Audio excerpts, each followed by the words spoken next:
First year के जो विद्यार्थी हैं उन सबको प्रणाम। और ये देखिए, मैं जो अब अगला पेपर होने वाला है 18 जुलाई को, उसके लिए कुछ लेकर आई हूँ। देखिए, फर्स्ट चैप्टर है हिंदी साहित्य का आदिकाल। क्या है? हिंदी साहित्य का आदिकाल, उद्भव एवं विकास। ठीक है, क्या है? उद्भव एवं विकास। तो इसको हम धीरे धीरे पढ़ेंगे। सबसे पहले इसकी प्रस्तावना डिस्कस करेंगे, और प्रस्तावना के उपरांत जो है हम इसका उद्देश्य और तत्पश्चात आदिकाल की अवधारणा और सीमा निर्धारण पढ़ेंगे हम। फिर इसके अंतर्गत आदिकाल या वीरगाथा काल पढ़ेंगे, नामकरण, वैविध्य, आदिकाल, सीमा निर्धारण। नेक्स्ट टॉपिक होगा आदिकाल आधारभूत सामग्री, और उसके बाद होगा आदिकाल की नव्य सामग्री। फिर है आदिकाल की प्रतिनिधि रचनाएं। ठीक है ना? तो ये देखिए, और तत्पश्चात लास्ट में हम निबंधात्मक प्रश्न भी डिस्कस करेंगे, जिनको कि आप लोग तैयार कर लें परीक्षा की दृष्टि से। तो देखिए प्रस्तावना, तो ये मैं आपको बिल्कुल यू की जो पुस्तक है बिल्कुल उसी से ही पढ़ा रही हूँ। कोई मेरी तरफ से अलग से नहीं आपको पढ़ाया जा रहा है। आप लोग इसमें देख सकते हैं अच्छे से। ये जो किताब है ये यू की ही किताब है, कोई मेरी तरफ से अलग से ये देखे नहीं है। ठीक है, तो भरोसा कर सकते हैं आप इस पर, इस वीडियो पर। देखिए, प्रस्तुत इकाई में आप हिंदी साहित्य से प्रथम कालखंड आदिकाल के उद्भव एवं विकास का अध्ययन करेंगे। इस इकाई के अंतर्गत आप यह भी जानेंगे कि हिंदी साहित्य इतिहासकारों को आदिकाल से संबंधित कौन कौन सी समस्याओं का सामना करना पड़ा है। आदिकालीन कविता के उदय की पृष्ठभूमि तथा आदिकालीन कविता के नामकरण तथा सीमांकन का अध्ययन भी इस इकाई में किया गया है। आप देखिए, उद्देश्य है ये 4 बुलेट्स में है। तो इस इकाई के अध्ययन के बाद आपको क्या क्या चीज़ें क्लियर हो जाएंगी वो इन बुलेट्स में बताया हुआ है। काल निर्धारण की आधार सामग्री पर विद्वानों का मतांतर क्यों रहा, इसे हम लोग जो है क्या होंगे, समझ पाएंगे। क्या कर पाएंगे? हम लोग इसको समझ पाएंगे। तो उसके बाद आदिकाल की पृष्ठभूमि क्या थी यह भी हम लोग जान पाएंगे। और फिर उसके बाद है आदिकालीन सामान्य प्रवृत्तियों को ज्ञान हम लोग जान पाएंगे, तथा साथ ही साथ यह भी जान सकेंगे कि आदिकाल के विकास का स्वरूप जो है वो क्या है। ठीक है, फिर विभिन्न साहित्य इतिहासकारों के मतांतरों की हम जो है समीक्षा भी करेंगे, जैसे कि रामचंद्र शुक्ल ने कुछ कहा है, आचार्य हजारी प्रसाद द्विवेदी ने कुछ और कहा है। तो वो भी हम लोग जो है इसमें डिस्कस करेंगे। देखिए, अब फर्स्ट टॉपिक आदिकाल की अवधारणा और सीमा निर्धारण। क्या है? आदिकाल की अवधारणा और सीमा निर्धारण। तो आदिकाल या वीरगाथा काल। ठीक है, आचार्य रामचंद्र शुक्ल द्वारा हिंदी साहित्य के काल विभाजन में प्रथम कालखंड को वर्गीकृत करते हुए नाम दिया गया था वीरगाथा काल। ब्रैकेट में है आदिकाल सन 1050 से 1350, सन 1050 से 1350। विकल्प रूप में उन्होंने वीरगाथा काल को आदिकाल भी कहा। विकल्प रूप में कहा उन्होंने वीरगाथा काल को आदिकाल भी कहा, क्योंकि 12 आधार ग्रंथों में से 4 अपभ्रंश भाषा की रचनाएं थी। जो 12 आधार ग्रंथ थे उसमें से कितनी रचनाएं थी? आप अपभ्रंश की 4। ठीक है, तो देखिए ये भी बहुत इंपॉर्टेंट टॉपिक है कि जो 12 आधार ग्रंथ थे उनमें से मात्र 4 ही थी जो अपभ्रंश की थी। ठीक है, उन्होंने क्या बताया कि जयचंद्र प्रकाश, जयमयंक, जसचंद्रिका, भटकेदार और मधुकर कवि सूचना नोटिस मात्र है। हमीर रासो शार गंधर कवि का आधार प्राकृत पेंगलम में आगत कुछ पद्य हैं और वह काव्य आधा ही प्राप्त है। विजयपाल रासो के 100 छंद ही प्राप्त हुए हैं। इस प्रकार यह ग्रंथ भी अधूरा और भूतलदेव रासो की भांति प्रेम गाथा काव्य है, वीर गाथा नहीं। अमीर खुसरो की पहेलियां भी वीर गाथा के अंतर्गत ग्राह्य नहीं है।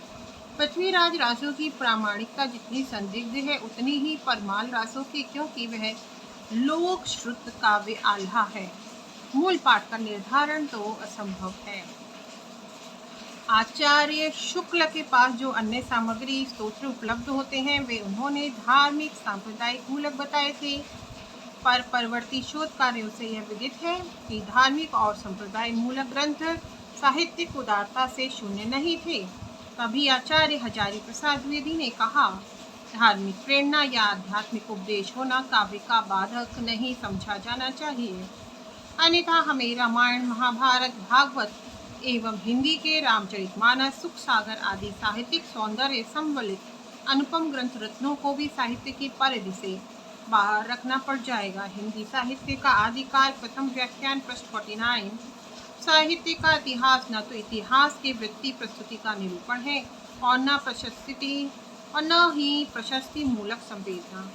उसमें साहित्य इतिहासकार के भीतर साहित्यकार की संवेदना का समाहार अनिवार्य है, तभी वह साहित्यिक, सांस्कृतिक, आर्थिक एवं सामाजिक प्रवृत्तियों की संरचना से ही काल विशेष की संज्ञा प्राप्त कर सकता है। अब देखिए, जो नामकरण है उसमें वैविध्य और उसका क्या आधार है, अब हम लोग ये डिस्कस करेंगे। तो सुनिए,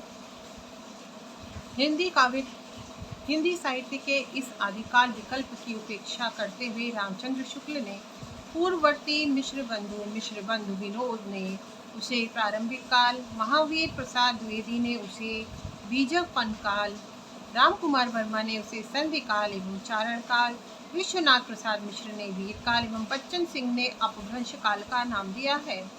तो इनको जरूर हाईलाइट कर दें क्या कि किस किस ने क्या क्या कहा है। हिंदी साहित्य के इस आदिकाल विकल्प की उपेक्षा करते हुए रामचंद्र शुक्ल से पूर्ववर्ती कौन कौन, जैसे मिश्र बंधु थे, मिश्र बंधु विनोद ने क्या बोला, इसको प्रारंभिक काल, मिश्र बंधु विनोद ने क्या बोला, प्रारंभिक काल।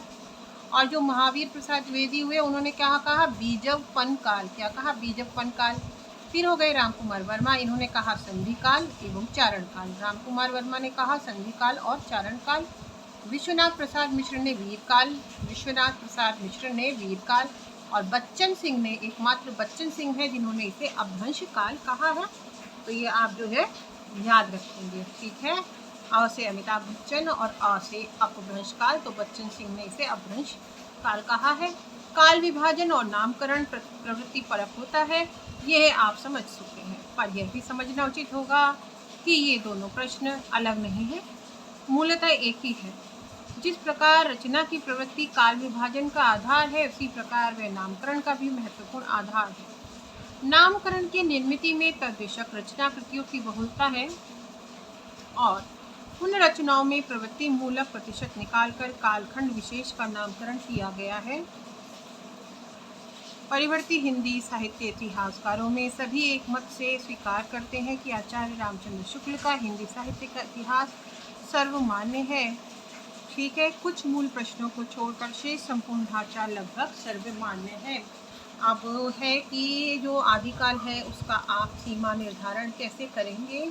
तो हिंदी साहित्य के आरंभिक काल पर विद्वानों में बहुत ज़्यादा ही मतभेद है। देखिए, इसके मूल में महत्वपूर्ण कारण है क्या, कि अपभ्रंश भाषा की हिंदी में स्वीकृति या हिंदी से बहिष्कृति की मानसिकता है।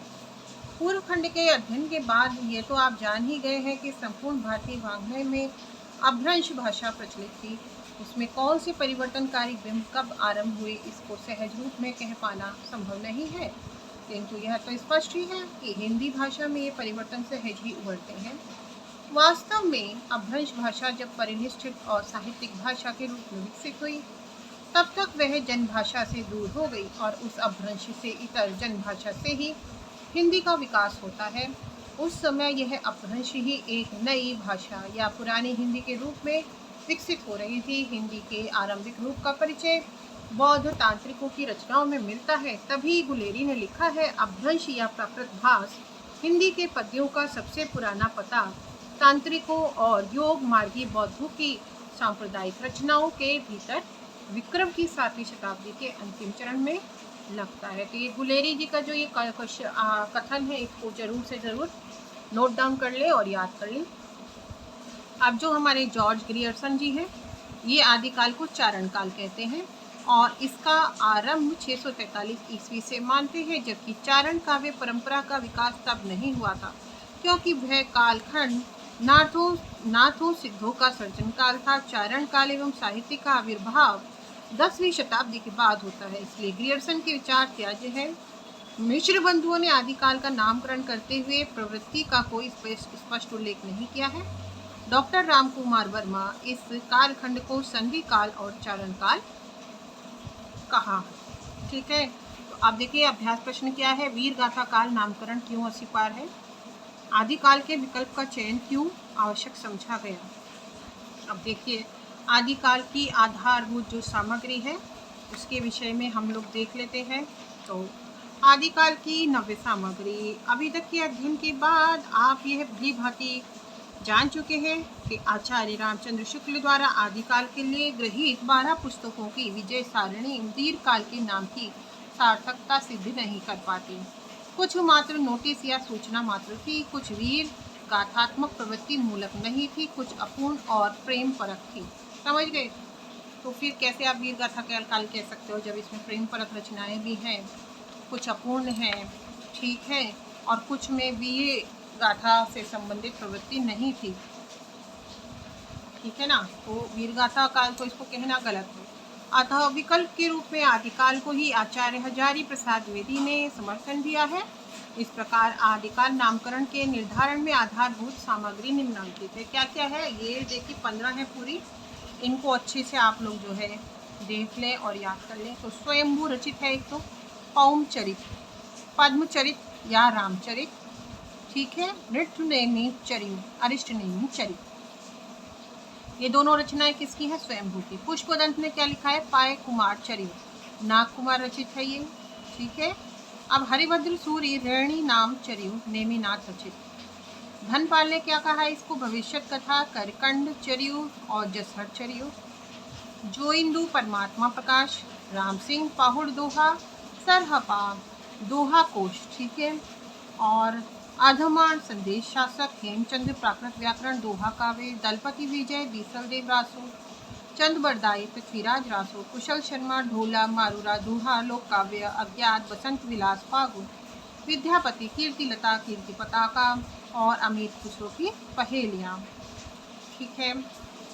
तो अब जो इससे अगला जो टॉपिक होगा वो हम किसी नेक्स्ट वीडियो में पढ़ेंगे। धन्यवाद। अगर अच्छा लगा हो ज़रूर लाइक और सब्सक्राइब और शेयर करें इसको।